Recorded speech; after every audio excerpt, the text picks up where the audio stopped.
Greetings, my friends in Christ. Today we embark on a fragrant journey, exploring a hidden mystery in the Bible, the fascinating role of incense. Yes, you heard that right. Incense. It's not just something you smell in a head shop or a cathedral. It's woven into the very fabric of the good book, and its significance might surprise you. The use of incense in the Bible is far more than just a historical curiosity. So buckle up as we delve into the aromatic world of biblical incense. Now, before we get all scholarly, let's address the elephant in the room. What exactly is incense, anyway? In its simplest form, incense is a mixture of aromatic plant materials, often combined with essential oils, that release fragrant smoke when burned. Think of it as aromatherapy with a touch of ancient mystique. But incense is much more than just a pleasant aroma. For centuries, it has played a vital role in religious and spiritual practices across the globe. From the grandeur of ancient temples to the humble abodes of ordinary people, the burning of incense has been a constant, a fragrant thread connecting humanity to the divine. We'll journey from the bustling marketplaces of Jerusalem to the sacred confines of the tabernacle, all the while following the fragrant trail of incense. Our first stop on this fragrant journey takes us to the heart of the Israelite camp, the tabernacle. Now, imagine a portable temple, a divinely ordained tent where God's presence dwelled among his people. The book of Exodus gives us a detailed account of the tabernacle's construction, and wouldn't you know it, incense gets a starring role. God specifically instructs Moses to create a special altar, the altar of incense, to be placed within the holy place, just outside the veil that separated it from the Holy of Holies, the most sacred chamber. Twice a day, every single day, the priests were commanded to burn incense on this altar. Morning and evening, the air within the tabernacle would have been thick with the aroma of this sacred offering. The burning of incense was an act of worship, a tangible expression of prayer and devotion rising up to God. The smoke of the incense was seen as a visual representation of the prayers of the Israelites ascending to heaven. Incense wasn't just burned on the altar in the tabernacle, oh no. It was also a highly valued offering in its own right. Throughout the Old Testament, we see individuals bringing incense to God as part of their worship and sacrifices. Remember Noah. After the flood subsides and he and his family are finally back on dry land, what's one of the first things he does? He builds an altar and offers burnt offerings to God. And what accompanies those burnt offerings? Incense, of course. It's like the ancient equivalent of a thank you card, but with a lot more smoke. When Solomon dedicated the magnificent temple he built in Jerusalem, he burned incense in vast quantities. The smoke of the incense filled the entire temple, creating an atmosphere of awe and reverence. These offerings of incense represented a recognition of God's sovereignty, a tangible expression of gratitude, and a plea for his continued blessing and protection. Now let's talk about the practical side of incense in the Bible, because believe it or not, it wasn't all about symbolism and spiritual connections. Incense also played a very real and important role in maintaining ritual purity, especially for the priests. In the book of Leviticus, we get a glimpse into the strict laws governing purity and holiness in ancient Israel. The priests in particular were held to the highest standards, as they were the intermediaries between God and the people.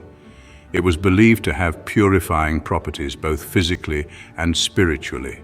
The priests used incense to cleanse themselves before performing their sacred duties, to purify the altar and the holy place, and even to atone for unintentional sins. It helped to create a sacred, purified space where God's presence could dwell and where his people could approach him in worship. But here's where things take a bit of a turn. While incense was considered holy and pleasing to God when used in the right context, it also had a dark side. In the wrong hands, incense could be a tool of idolatry and wickedness. You see, the Israelites weren't the only ones burning incense in the ancient world. Their pagan neighbors also used it extensively in their religious practices, often as offerings to false gods and idols. The prophets of the Old Testament railed against the Israelites when they strayed from God and embraced the idolatrous practices of their neighbors, including the burning of incense to false gods. This duality of incense, holy and pure in one context, dangerous and idolatrous in another, serves as a powerful reminder that even seemingly good things can be corrupted and misused. It all boils down to the heart behind the action.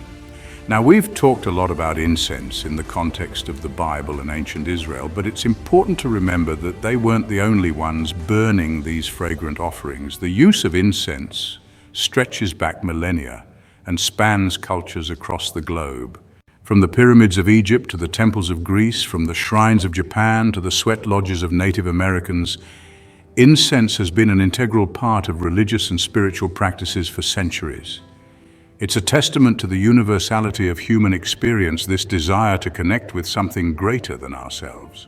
Let's hop in our time machine now and journey back to ancient Egypt, a civilization renowned for its opulence, its grandeur, and yes, its love of a good fragrance. The Egyptians, my friends, were absolute masters of the aromatic arts. They were obsessed with perfumes, scented oils, and of course, incense. Now, the Egyptians didn't just burn any old thing in their incense burners. They imported exotic resins and aromatics from distant lands, frankincense and myrrh from Arabia, cinnamon and cassia from the east. These precious substances were highly prized, more valuable than gold in some cases, and their use was often reserved for the elite and the priesthood. For the Egyptians, it wasn't just about masking unpleasant odors or creating a pleasant ambience. Incense was deeply intertwined with their religious beliefs and practices. Incense played a starring role in virtually every aspect of Egyptian religious life. From daily temple rituals to elaborate funerary ceremonies, the air would have been thick with the aroma of frankincense, myrrh, and other precious aromatics. Imagine, if you will, the grand temples of Karnak or Luxor, filled with the smoke of countless incense burners, the air heavy with the scent of the divine. Priests would offer incense to the gods multiple times throughout the day, often accompanied by prayers, hymns, and offerings of food and drink. These rituals were seen as essential for maintaining cosmic order, ensuring the fertility of the land, and appeasing the gods. Incense was also used extensively in funerary rites. The Egyptians believed that the soul needed sustenance and support in the afterlife, and what better way to provide it than through the offering of precious incense? But the Egyptian fascination with incense didn't end with death. They believed that the deceased could continue to benefit from its aromatic powers even in the afterlife. They even developed elaborate recipes for kaifi, a type of sacred incense that was said to have medicinal and spiritual properties. Imagine, if you will, the ancient Egyptians meticulously grinding together ingredients like frankincense, myrrh, cinnamon, juniper berries, and raisins, all in precise proportions, to create this potent aromatic concoction. Kaifi was more than just a pleasant fragrance. It was considered a gift from the gods, a sacred elixir that could heal the body, soothe the soul, and even facilitate communication with the divine. It was used in temple rituals, offered to the gods, and even burned in homes as a form of spiritual protection and purification. The ancient Egyptians believed that the fragrant smoke of kaifi could carry their prayers to the heavens, purify their homes and bodies, and even ward off evil spirits. Now let's talk about the demon in the incense smoke. For many ancient cultures, incense wasn't just about pleasant smells. It was a powerful weapon to ward off evil spirits and protect from harm. Incense, with its pungent aromas and rising smoke, repelled malevolent forces. The fragrant smoke created a protective veil between the physical and spiritual realms. Speaking of evil spirits, let's delve into the world of exorcism. Because, believe it or not, incense played a surprisingly prominent role in these ancient rituals. And where does incense come in, you ask? Well, it was often used in conjunction with prayers, incantations, and other ritualistic practices to expel these unwanted spiritual squatters. The pungent smoke of the incense was believed to weaken the grip of the possessing entity, making it easier for the exorcist to drive it out. In some cases, incense was even used to entice the evil spirit out of the possessed individual. The fragrant smoke was seen as a kind of olfactory lure, drawing the demon out into the open where it could be confronted and banished. But the use of incense for protection wasn't limited to grand temples or dramatic exorcisms. Ordinary people also incorporated incense into their daily lives as a way to ward off evil, attract good fortune, and generally keep those pesky spirits at bay. In many cultures, incense was burned in homes to purify the space, cleanse the air of negative energy, and create a protective barrier against unseen forces. It was like the ancient equivalent of a spiritual security system, but with a much more pleasant aroma. Small pouches of fragrant herbs and resins known as amulets or talismans were worn around the neck or sewn into clothing to ward off evil spirits, attract good luck, and promote health and well-being. It was all about harnessing the perceived power of incense to influence the spiritual realm and bring about positive outcomes. Burning for blessings incense in folk traditions. Even today, long after the ancient world faded into history, the use of incense for spiritual protection persists in various folk traditions and practices around the globe. From the smudging ceremonies of Native Americans to the intricate incense rituals of Hinduism and Buddhism, the burning of fragrant plants continues to be seen as a powerful way to connect with the spiritual realm, purify spaces, and ward off negative energies. In many of these traditions, specific types of incense are associated with particular deities, spirits, or intentions. For example, sandalwood is often burned to invoke peace and tranquility, while frankincense is associated with purification and protection. These folk traditions, passed down through generations, serve as a reminder of the enduring power of incense and its ability to connect us to something greater than ourselves. Whether we're seeking spiritual protection, purification, or simply a moment of peace and tranquility, the burning of incense can be a powerful tool for enhancing our spiritual lives. Beyond the Bible incense in the ancient world, we've spent quite a bit of time exploring the fascinating role of incense in the Bible and ancient Egypt. But those civilizations were far from alone in their appreciation for these fragrant offerings. Oh no, my friends, the use of incense was widespread throughout the ancient world, stretching from the Mediterranean to the Far East. The ancient Greeks, known for their love of beauty and refinement, considered incense an essential part of their religious ceremonies, social gatherings, and even personal hygiene. They believed that the fragrant smoke could purify spaces, please the gods, and even mask unpleasant odors, which, let's be honest, was probably quite important in those days. The Romans, never ones to be outdone, embraced incense with even greater enthusiasm, importing vast quantities of frankincense, myrrh, and other precious aromatics from distant lands. They used incense lavishly in their temples, public baths, and even private homes. Why, a wealthy Roman might even scent their togas with incense just to make a statement. The spice routes, a global incense trade. How did ancient civilizations get their hands on all this incense? It wasn't a quick trip to the local market. The trade in incense, particularly frankincense and myrrh, was complex and lucrative. Enter the legendary spice routes connecting the Mediterranean with the exotic East. These routes weren't just about incense, they facilitated the exchange of spices, silks, precious stones, and exotic animals. But incense, particularly frankincense and myrrh, held a special place. The journey was fraught with danger. Merchants faced deserts, mountain passes, and bandits. Frankincense and myrrh were more valuable than gold. A meeting of scents, incense in intercultural exchange. The trade in incense wasn't just about economic exchange, though. It also played a fascinating role in shaping cultural interactions and influencing religious practices across the ancient world. As incense traveled along the spice routes, so too did ideas, beliefs, and traditions. The use of incense in ancient Greece, for example, is believed to have been influenced by earlier Egyptian and Mesopotamian practices. The Greeks adopted and adapted these foreign traditions, incorporating incense into their own religious rituals and social customs. The Romans, with their vast empire and insatiable appetite for all things exotic, played a pivotal role in spreading the use of incense throughout Europe. They introduced incense to new lands and cultures where it was often incorporated into existing religious practices or adopted for new purposes.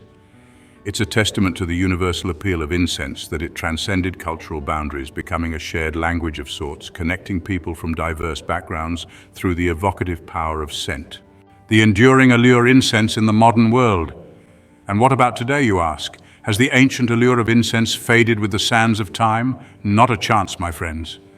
While it may no longer be worth its weight in gold, incense remains a popular and cherished practice for millions around the globe. From the bustling souks of Marrakesh to the tranquil temples of Kyoto, from the grand cathedrals of Europe to the humble homes of countless individuals, The burning of incense continues to evoke a sense of the sacred, the mysterious, and the deeply personal. Whether it's used for religious ceremonies, meditation practices, aromatherapy, or simply to create a relaxing ambiance, incense continues to offer a tangible connection to the spiritual realm, a fragrant reminder of the enduring power of scent to soothe the soul, uplift the spirit, and transport us to other worlds. The smoke clears, unveiling the mystery. Well, my friends, we've come to the end of our fragrant journey through the world of biblical incense. We've explored its ancient origins, delved into its symbolic meanings, and uncovered its surprising connection to spiritual protection. We've journeyed from the bustling marketplaces of Jerusalem to the grand temples of Egypt, all the while following the fragrant trail of incense. And what have we learned, you ask? We've learned that incense is far more than just a pleasant aroma. It's a language, a ritual, a bridge between the physical and the spiritual. For the ancients, incense was an integral part of life, woven into the fabric of their religious practices, social customs, and even their daily routines. It was a way to connect with the divine, to purify spaces, to ward off evil, and to express their deepest longings and aspirations. Incense, you see, was the language of the soul, a fragrant whisper carried aloft on the smoke, reaching towards the heavens. Now, you might be thinking, that's all well and good, Stephen, but what does any of this have to do with me? I'm not a priest and I don't live in a temple. We live in a very different world than our ancient ancestors. But that doesn't mean that the lessons of incense are lost on us. In our fast-paced world, it's easy to feel disconnected. The simple act of lighting an incense stick can be a powerful reminder to slow down, to breathe, to reconnect with the present moment.